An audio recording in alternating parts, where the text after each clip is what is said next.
Shalom jemaat Tuhan yang dikasihi Tuhan. Bapak Ibu Saudara, selamat bergabung di dalam acara I Start With Jesus di pagi hari ini. Kita telah mengakhiri sepanjang minggu kita beraktivitas. Mari sama-sama kita memulai akhir minggu ini dengan kita datang di hadirat Tuhan. Kita membawa setiap syukur kita membawa hati kita. Dan juga kita akan menyatu dengan tubuh dan darah Yesus. Maka dari itu Bapak Ibu Saudara boleh siapkan roti dan anggur di tangan Bapak Ibu Saudara. Baik, mari kita hampiri Tuhan. Mari kita datang di hadirat Tuhan. Sebab Dia Tuhan yang sungguh indah buat kita semua. Kasih-Nya melimpah bagi Anda dan saya. Bahkan sampai kemanapun kaki kita melangkah, kita pergi kemanapun, kasih Tuhan gak bakal bisa hilang dari hidup kita. Kami bersyukur Tuhan. Terima kasih buat kasih-Mu yang indah. Kemanakah aku dapat pergi, menjauhi Roh-Mu yang suci, Kau sahabat,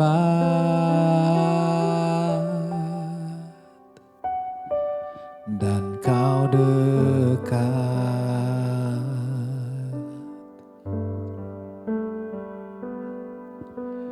Bahkan seluruh pengabdianku tak bisa membalas kesetiaan-Mu, sungguh mulia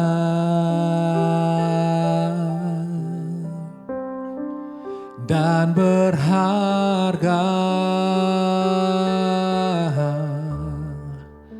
Sungguh besar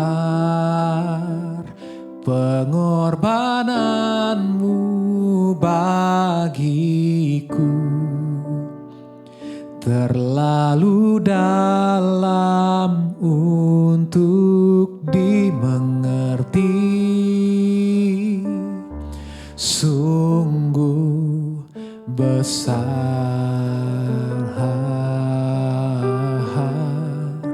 sungguh indah yang Kau pikirkan tentangku,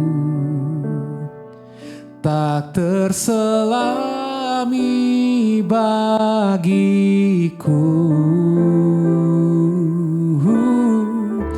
Sungguh indah.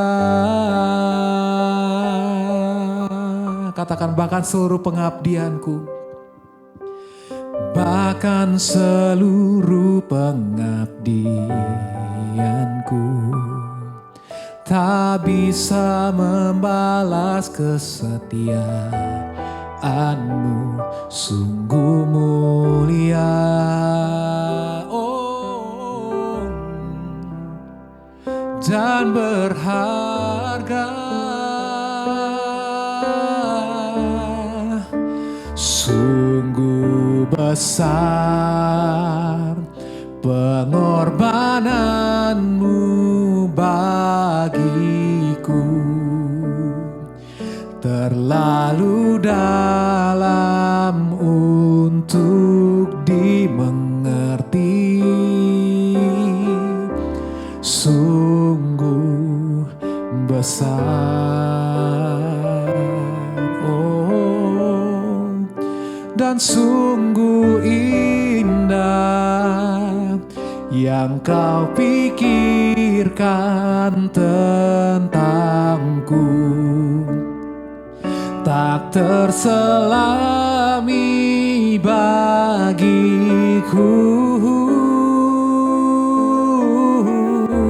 Sungguh indah, oh, sungguh besar pengorbanan-Mu bagiku, terlalu dalam untuk dimengerti.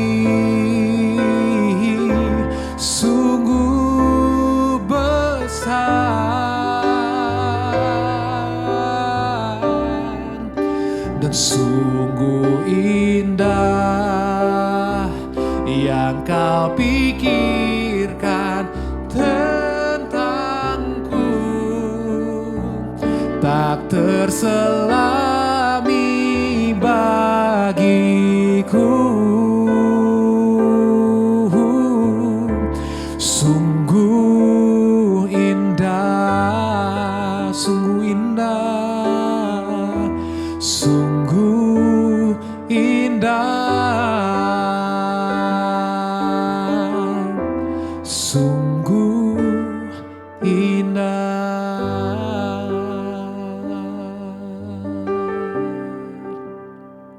Engkau begitu indah Tuhan, dan kasih-Mu begitu besar buat kami. Sebab itu kami bersyukur Tuhan. Kami mau tinggikan nama-Mu. Kami mau sembah Engkau Yesus. Bapa yang baik, Bapa yang kekal.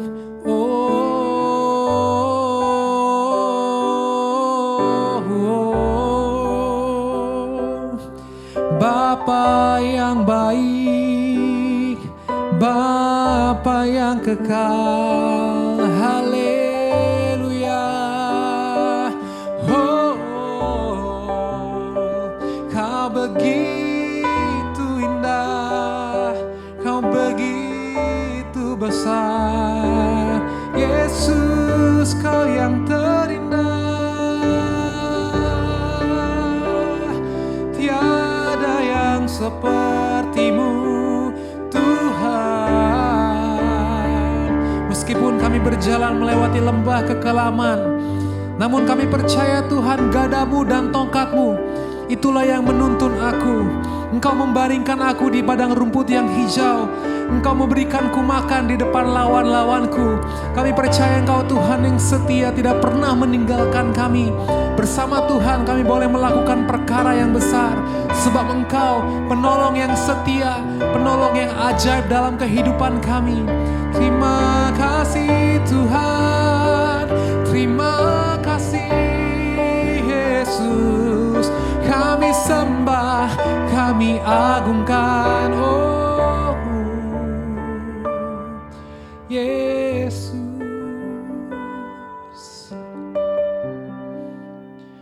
Engkau penolong yang setia. Engkau tahu yang terbaik buat kami Tuhan.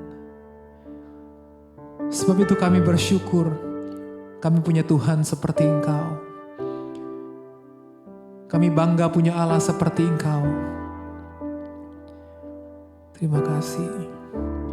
Kau lebih tahu yang terbaik bagiku. Kau lebih sanggup pulihkan hidupku. Ku berserah, ku percaya hanya Yesus penolong yang setia. Oh, Kau lebih tahu yang terbaik bagiku.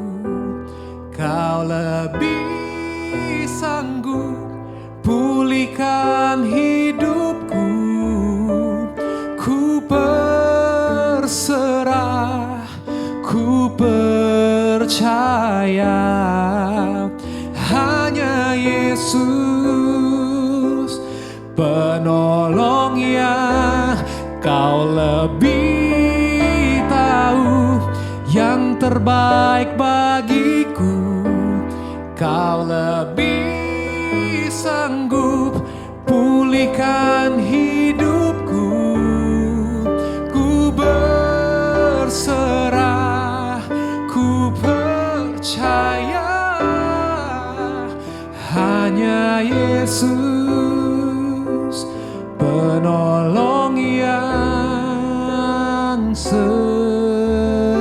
Hanya Yesus, hanya Yesus penolong yang setia. Hanya Yesus penolong yang setia.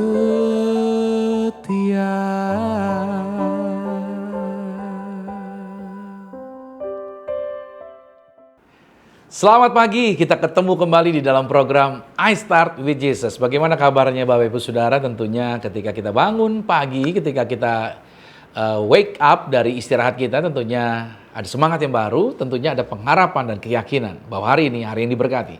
Hari ini di mana Tuhan berbicara buat setiap kita dan menuntun kita, memberikan terangnya bagi setiap kita. Nah, sebelum kita masuk dalam firman Tuhan, kita mau satu di dalam doa. Tuhan Yesus, kami percaya, kami bersyukur. Bapa yang memilih kami, Bapa yang menganugerahkan kepada kami. Dan kuasa-Mu tercurah, yaitu dengan korban Yesus Kristus di atas kayu salib, menjaminkan kehidupan kami di bumi sama seperti surga. Maka Roh Kudus memberikan kami hikmat untuk kami bergerak, mengikuti arah, petunjuk, penuntunan-Mu. Sehingga dalam segala sesuatu yang kami lakukan, kami tidak berjalan menurut apa yang dunia katakan, tapi berjalan mengikuti terangnya Tuhan. Pimpin kami oleh firman-Mu hari ini. Di dalam nama Tuhan Yesus Kristus. Haleluya. Amin. Atau judul hari ini, Anda perhatikan baik, kita berbicara mengenai terang atau pelita Tuhan di dalam diri Anda. Pelita Tuhan di dalam diri setiap kita. Nah, pernah nggak kita berada di sebuah tempat yang tiba-tiba tuh tempat tersebut gelap total gitu. Karena listriknya padam. Lalu dalam beberapa detik saja, tentunya kita langsung bingung ketika listrik padam. Padahal ya, rumahnya sama, ya kan?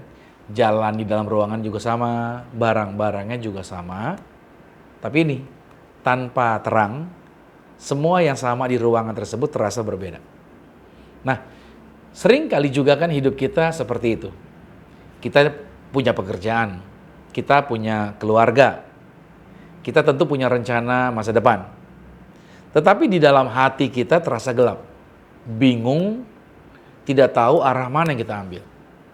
Nah, hari ini kita belajar satu ayat nih yang sangat dalam. Amsal 20 ayat 27. Roh manusia adalah pelita Tuhan yang menyelidiki seluruh lubuk hatinya. Nah, di sini Tuhan berkata, aku sudah menaruh pelita aku di dalam dirimu. Jadi di dalam diri setiap kita ada terang nih, ada pelita. Nah, bagian yang pertama ini, Tuhan menaruh pelita di dalam kita. Mari perhatikan ayat ini ya, bahwa ayat ini tidak berkata Tuhan memberi pelita dari luar. Tapi ayat ini berkata, roh manusia yang di dalam itu adalah pelitanya Tuhan. Ini berarti Tuhan menciptakan manusia itu dengan kemampuan untuk menerima terang dari Tuhan. Berarti tubuh kita ini terhubung dengan dunia fisik gitu ya. Jiwa kita ini terhubung dengan pikiran dan emosi yang ada pada kita. Tetapi garis bawahi, roh kita itu terhubung dengan Tuhan. Nah, inilah sebabnya seseorang bisa sukses tapi kosong. Bisa ramai ngomongnya tapi kesepian. Bisa kelihatan kuat tapi lelah di dalam. Kenapa? Karena pelita sejati itu bukan di luar, tetapi ada di dalam roh kita. Makanya banyak orang berusaha mencari terang itu dari uang yang mereka kumpulkan, dari posisi jabatan yang mereka kejar, dari pertemanan relasi dengan orang-orang tertentu, dari pencapaian-pencapaian dan lain sebagainya. Tetapi Tuhan justru berkata, terang hidupmu itu berasal dari hubunganmu dengan Tuhan. Dan Tuhan berkata, terang kamu cuma berasal dari hubunganmu dengan aku. Nah, ini penting. Bahwa kalau kita nggak terhubung sama Tuhan sumbernya, ya kita nggak punya terang. Lalu bagian yang kedua, pelita itu memberi arah hidup. Nah, pada zaman Alkitab, pelita itu bukan lampu ruangan di mana kita berada di dalam rumah. Pelita adalah lampu perjalanan di malam hari. Pelita itu fungsinya untuk menuntun langkah demi langkah di dalam suatu perjalanan. Artinya begini, Tuhan ingin memimpin arah hidup kita itu bukan dari luar ke dalam, tapi dari dalam keluar. Nah, seringkali kan kita bertanya begini, Tuhan, saya harus ambil pekerjaan yang mana ya gitu kan. Tuhan, lalu keputusan apa nih yang harus saya buat? Tuhan, jalan yang mana saya harus ambil? Nah, akhirnya apa yang terjadi? Kita mencari tanda-tanda dari luar gitu. Dari teman, media sosial, kata orang-orang, kata motivator dan lain sebagainya. Tetapi sebenarnya Tuhan sering memimpin kita itu dari dalam diri kita. Melalui apa? Melalui hati kita yang diterangi oleh rohnya Tuhan. Menarik kan? Nah itu sebabnya orang percaya bisa merasakan damai ketika mereka di jalan Tuhan. Orang percaya bisa merasakan yaitu roh Tuhan walaupun mereka tidak nyaman. Ini penting bahwa tidak nyaman ketika kita keluar dari kehendak Tuhan. Jadi kalau kita keluar dari kehendaknya Tuhan, maka kita akan merasakan yang namanya ketidaknyamanan. Nah ini berarti memberikan petunjuk bahwa pelita Tuhan itu selalu akan memberikan yang namanya kepekaan dalam batin kita. Tuhan memimpin bukan hanya dengan suara yang keras gitu kan, audible. Tetapi Tuhan memimpin juga dengan terang lembut yang ada di dalam roh kita. Ini menarik sekali kan, cara Tuhan berbicara tidak melulu dengan cara yang dipercaya orang satu dengan orang yang lain, bisa berbeda cara Tuhan berbicara kepada setiap orang. Nah bagian yang ketiga adalah pelita itu menyelidiki hati kita. Pelita itu menyelidiki hati kita. Ayat ini berkata, pelita Tuhan menyelidiki lubuk hati. Nah terang itu selalu menyingkapkan apa yang tersembunyi. Perhatikan deh, kalau kita cari sesuatu di malam hari gitu ya, yang kita nggak tahu, nggak kelihatan dengan mata kita menggunakan penerang. Mungkin kita menggunakan flashlight atau senter. Nah ketika kita pakai senter, maka terang tersebut akan dapat menyingkapkan benda atau barang yang tadinya tersembunyi, itu bisa terlihat. Itu fungsinya pelita, terang itu. Kadang mungkin ya, Anda, saya, kita semua mungkin berkata begini, saya baik-baik aja kok gitu kan. Saya senyum, ya kan, pelayanan, kerja baik-baik aja. Ya tampaknya kita baik-baik aja. Dan kita bisa berkata, Tuhan, hidup saya aman kok, gak ada masalah. Tapi ketika terang Tuhan masuk ke dalam diri kita, maka barulah mata kita, diri kita sendiri bisa melihat, ternyata, maaf nih, ada begitu banyak saya jumpai orang Kristen yang tampaknya senyum, kayaknya ceria ya. Tapi begitu terang Tuhan menyinari, ternyata di dalam dirinya ada luka lama yang belum sembuh. Begitu terang Tuhan menyinari, ada ketakutan yang tampaknya gak kelihatan, ternyata tersembunyi. Ketika terang Tuhan menyinari, terlihat ada motivasi yang salah di dalam pelayanan, di dalam kehidupan kerohanian mereka, di dalam perjalanan kekristenan mereka. Ketika terang Tuhan menyinari, ada tampak dosa yang selama ini kita toleransi. So, dengar baik di sini, dengarkan baik. Tuhan menyingkapkan semua tadi bukan untuk menghukum, no, bukan. Tapi Tuhan menyingkapkan semua itu untuk menyembuhkan Anda. Analoginya, seorang dokter, dia harus menemukan sumber penyakit sebelum dia memberikan resep, sebelum dia mengambil tindakan kesembuhan. Demikian juga Tuhan kan.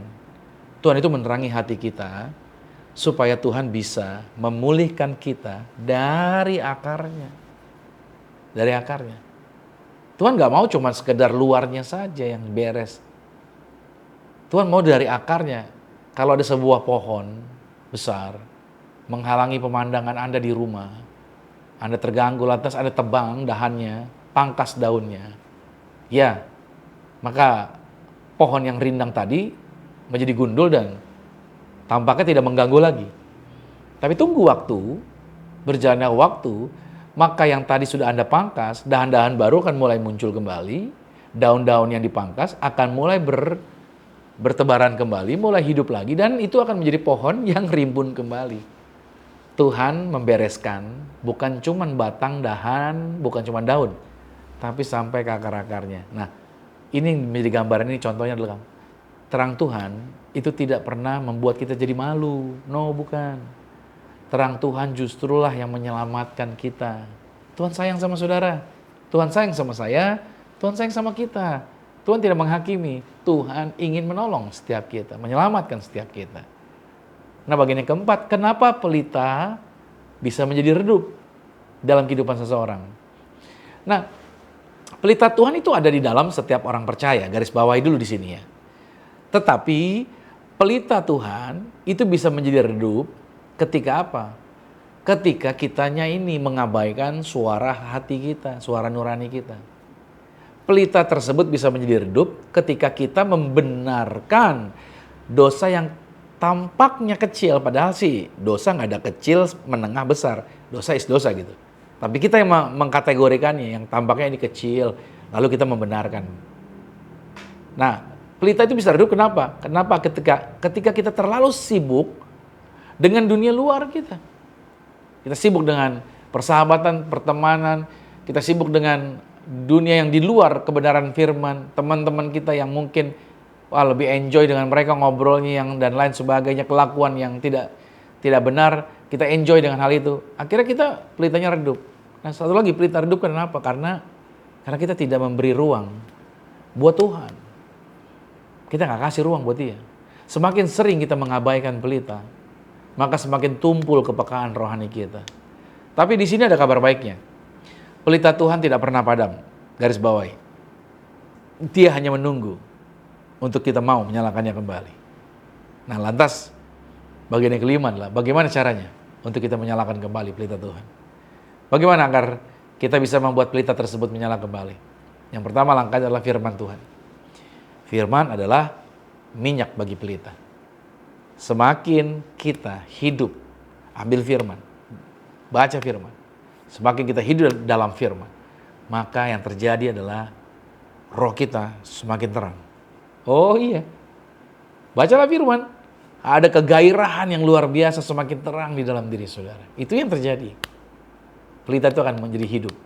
Yang kedua, langkahnya adalah doa dan keheningan. Seringkali Tuhan berbicara itu dalam keheningan. Bukan kebisingan, bukan lagi rame.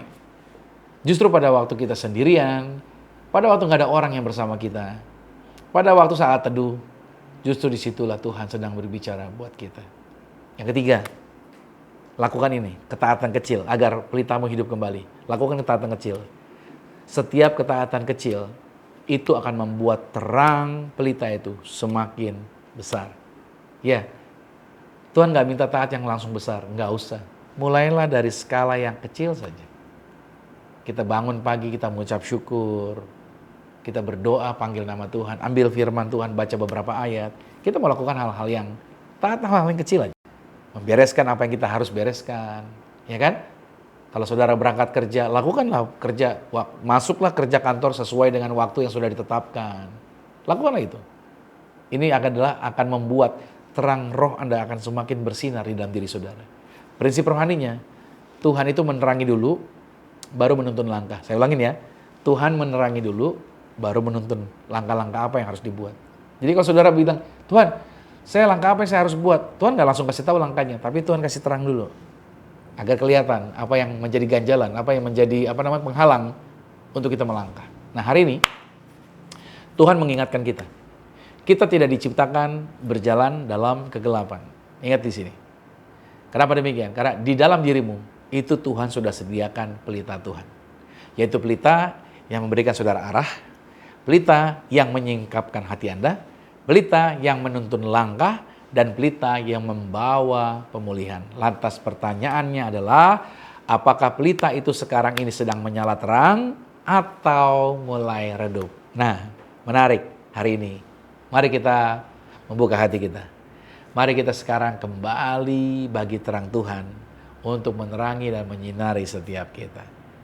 Mari kita berdoa. Tuhan, terima kasih karena Engkau menaruh pelita-Mu di dalam roh kami. Hari ini kami membuka hati bagi terang Tuhan. Terangi setiap area gelap di dalam diri kami. Tuntun kami, tuntunlah setiap langkah-langkah kami. Kami mau berjalan dalam terang Tuhan. Kami mau dituntun Tuhan. Di dalam nama Tuhan Yesus Kristus. Haleluya. Amin. Puji nama Tuhan. Kita akan masuk dalam sakramen tubuh dan darah Tuhan Yesus. Mari kita siapkan roti dan anggur di tangan kita masing-masing. Dan izinkan rohnya memandu kita. Rohnya menuntun kita. Dan kita akan melihat kuasanya bekerja luar biasa. Sama-sama dengan saya katakan dalam nama Tuhan Yesus. Inilah roti yang telah turun dari surga. Inilah tubuh Tuhan Yesus Kristus. Tubuh yang tergantung di atas kayu salib. Yang memberikan kami bersama dengan keluarga kehidupan yang kekal di dalam kerajaan sorga. Oleh korban tubuh Kristus, mulai hari ini kami menang atas segala virus. Menang atas segala penyakit, tidak terkapar di meja operasi. Dalam nama Yesus, inilah roti yang turun dari surga. Inilah tubuh Tuhan Yesus Kristus dalam nama Yesus. Mari kita makan tubuh Kristus.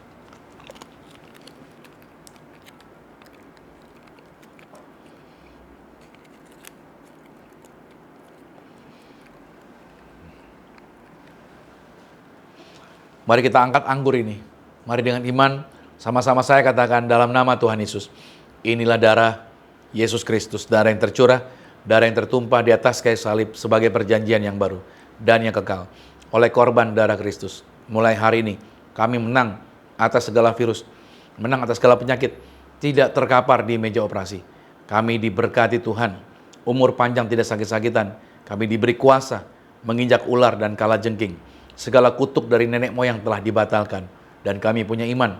Apa yang kami pegang, apa yang kami kerjakan di dalam karir, bisnis, proyek, usaha, studi, pelayanan kami diberkati lipat kali ganda dari berkat tertinggi yang pernah kami raih dalam nama Tuhan Yesus. Inilah darah Yesus Kristus. Mari kita minum darah Yesus.